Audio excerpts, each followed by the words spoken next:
চতৰ সংক্ৰান্তি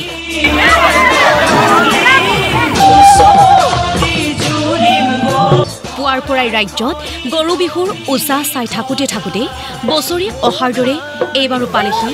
অসমীয়াৰ হেঁপাহৰ ৰঙালী বিহু পাহাৰ বগাই বগাই চেনিমাই কপৌফুলানি দিম পাহাৰ বগাই বগাই চেনিমাই কপৌফুলানি লো অ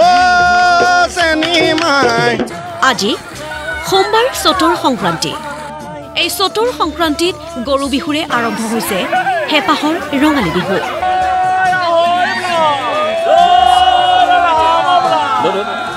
অসমীয়াৰ বাপুতি সাহোন ৰঙালী বিহুৰ প্ৰথম দিনা গৰু বিহুৰ উপলক্ষে পুৱাৰ পৰাই উখল মাখল ৰাজ্য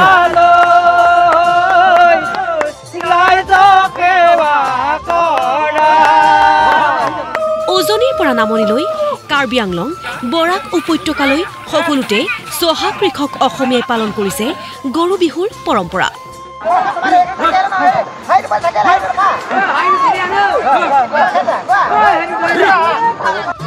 কৃষিজীৱী অসমীয়াই আদৰৰ গোধনক লাও বেঙেনা খুৱাই মাহ হালধি সানি নৈ বিলত নোৱাই ধুৱাই ন পঘাৰে বান্ধি বছৰটোলৈ শ্ৰীবৃদ্ধি কামনা কৰে লাও খা থেকেৰা খা কেৰেলা খা হালধি খা বেঙেনা খা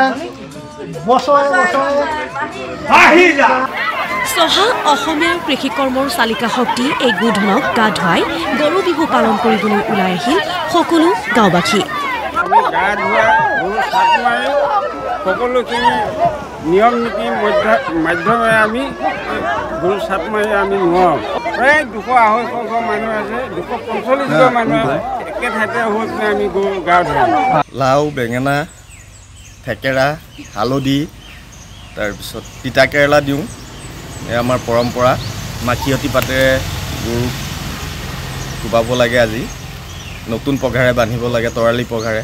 আমি গৰু পৰম্পৰা আগৰ আমাৰ ককা দেউতাৰ দিনৰ পৰা আমি দেখি আহিছোঁ যে এনেধৰণে আমি নদীত আমি সদায় আমি গা ধুৱাওঁ আৰু গৰু নোৱাই মেলি ধুৱাই আমি আমাৰ ৰঙালী বিহু অসমৰ প্ৰতিটো জাতি জনগোষ্ঠীৰ বাবে গৰু বিহুৰ একেই পৰম্পৰা আজি চতৰ শেষৰ দিনত গৰুক বিভিন্ন পৰম্পৰাগতভাৱে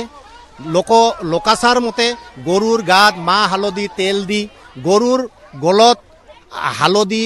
বেঙেনা লাওৰ মালা পিন্ধাই ৰাতিপুৱা শুই উঠি গৰুৰ লগত মাহ হালধি লগালোঁ আৰু আপোনাৰ থেকেৰা আৰু লাও বেঙেনা আৰু দীঘলতি নাকিয়াতি পাত আমি ইয়াতে বেলেগ বেলেগ জাতি আছে ডিমাচা আছে কাৰ্বি আছে অসমীয়া আছে আমি এইটো বুলি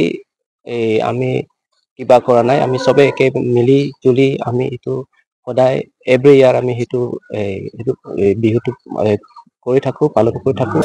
এই উখল মাখল পৰিৱেশৰ মাজতেই ক'ৰবাত কোনো বুঢ়া লোকেও ৰাইজক আশীৰ্বাদ এজুলুকাও দিলে হে প্ৰভু বোলে জলৰ বিনায়ন আপোনাৰো কিবা দুখাদুখ আছে যদি হ'ব দুখাদুখখিনি ক্ষমা কৰি আজি এই আমাৰ এজন বস্তু গৰু বোলে চাক লৈ বোলে লাও খা বেঙেনা খা বুলি কোৱাত আমাৰ আজি সকলো ভকত বৈষ্ণৱে একত্ৰিত হৈ আহি আজি এই গৰু গা ধুৱাবৰ কাৰণে আমি উপস্থিত হৈ আছোঁহি ইয়াতে কিবা দুখাদুখ যদি ক্ষমা কৰিব ইয়াৰ প্ৰাৰ্থনা কৃষ্ণ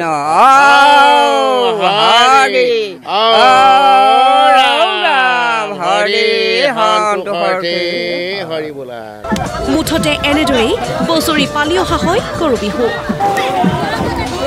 আৰু এই গৰু বিহু প্ৰকৃতি প্ৰেমৰ চূড়ান্ত নিদৰ্শন প্ৰতি বছৰে এনেকৈ আমাৰ গাঁৱে এনেকৈ বিহু পাতিছে আমাৰ ঘৰে এনেকৈ বিহু আমি উদযাপন কৰি আছোঁ আৰু আচলতে এই যে বিহু এই অনুষ্ঠানটো আজি বিশেষকৈ গৰু বিহু এই গৰু বিহু প্ৰকৃতি প্ৰেমৰ এক চূড়ান্ত নিদৰ্শন অসমত আমি কৃষিভিত্তিক মানুহ কৃষিভিত্তিক ৰাজ্য তাত আমাৰ কৃষকসকলৰ যি উৎপাদন সেই আমাৰ অসমৰ উৎপাদন বা দেশৰ উৎপাদন আৰু সেই উৎপাদনশালী এনেকুৱা দেশত আমি প্ৰথমতেই গৰুক পূজা কৰাটো এটা নজিৰবিহীন ঘটনা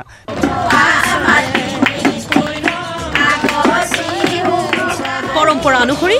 গধূলি নতুন পঘাৰে গোধনক বান্ধিব চহা অসমীয়াই